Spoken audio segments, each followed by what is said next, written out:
একদিন শহরের একটা বড় কলেজে পড়াশোনা করত আরিফ। নতুন ক্লাস শুরু হওয়ায় সে বেশ উত্তেজিত ছিল। সেদিন ক্লাসের মধ্যে একজন সিনিয়র আপু রুশনী, যিনি দেখতে অত্যন্ত স্মার্ট এবং বিনয়ী ছিলেন, আরিফের চোখে পড়লেন।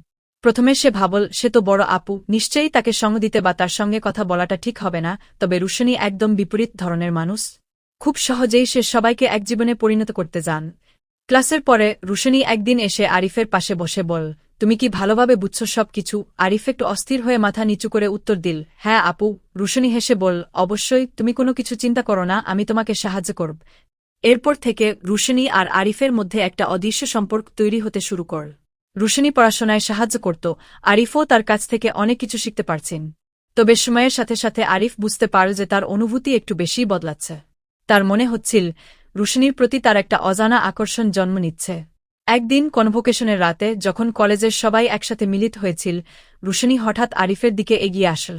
সেদিন তার চোখে ছিল একটা অদ্ভুত প্রশান্তি। সে বল, আরিফ, তুমি জানো, প্রথম দিন যখন তোমার সাথে কথা বলেছিলাম তখন আমি জানতাম তুমি আলাদা। তুমি অনেক কিছু শিখবে। আরিফ একটু থেমে গিয়ে বল, আপু, আমি আপনাকে আমার কিছু বলার ছিল। রুশনী হাসি দিয়ে বল, হ্যাঁ জানি আরিফ, তুমি মনে হয় আমাকে পছন্দ করো, তাই না? এটা শুনে আরিফ থমকে গেল। তার কপালে চিন্তার রেখা পড়ল, কিন্তু রুশনী তার হাত রেখে বল, তুমি একদম সঠিক, আমি জানি তোমার অনুভূতি, কিন্তু আমরা এখনো অনেক কিছু শিখব। আমাদের এই বন্ধুত্বের শুরুটা খুব গুরুত্বপূর্ণ। তোমার কাছে আমি একজন শিক্ষিকা, আর তুমি আমার ছাত্র। তবে ভবিষ্যতের কথা কখনো বলা যায় না। আরিফ একটু অবাক হল, তবে রুশনীর কথা শুনে এক ধরনের শান্তি অনুভব করল।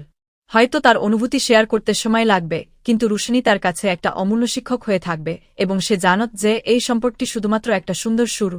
এভাবেই সিনিয়র আপুর সাথে আরিফের বন্ধুত্বের গল্প ধীরে ধীরে এক নতুন রূপ নিল।